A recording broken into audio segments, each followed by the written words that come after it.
বাতিলকে বাতিলের দ্বারা দমন করে দেন, বাতিলকে বাতিলের দ্বারা দমন করে দেন।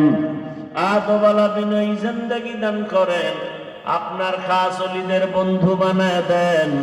আয় আল্লাহ, সবার কামাই রুজিতে হালাল ভাবে বরকত বাড়ায় দেন। নবীজির সুন্নাতওয়ালা জীবন দান করেন। নবীজির রওজা বাইতুল্লাহ জিয়ারতের জন্য কবুল করে নেন। আয় আল্লাহ, দিলের নেক আশা পুরায়া দেন।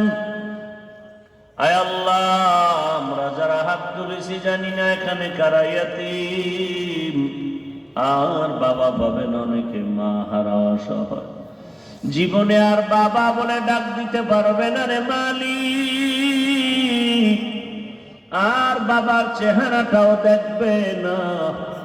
ওই কবর থেকে মা বাবা অপেক্ষা আছে সন্তান, একবারও কি বাবার চেহারাটাও মনে পড়ে না? একবারও কি তোমাদের অন্তরে মায়া লাগে না রে বাবা?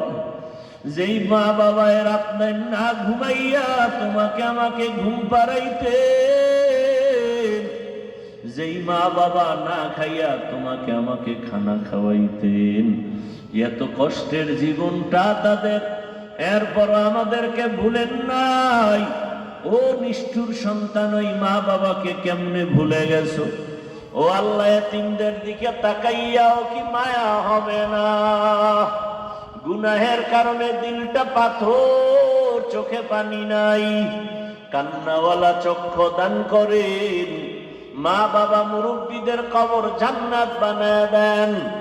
আম্বিয়ায়ে কেরাম, সাহাবায়ে কেরাম, শুহাদায়ে কেরাম, আউলিয়ায়ে কেরাম, আসাতিজায়ে কেরামদের মাকাম জান্নাতে উঁচু বানায় দেন। আয় আল্লাহ, যারা অসুস্থ, কুদরতের দ্বারা সুস্থতার নিয়ামত বাড়ায় দেন। আয় আল্লাহ, সুস্থতার সাথে দীর্ঘ নেক হায়াত দান করেন। সারা দুনিয়া ইজ্জতের সাথে খেদমতের জন্য কবুল করে নেন। আয় আল্লাহ, প্রত্যেকটা সন্তানকে আদওয়ালা বিনয়ী বানায় দেন, আদর্শ সন্তান বানায় দেন।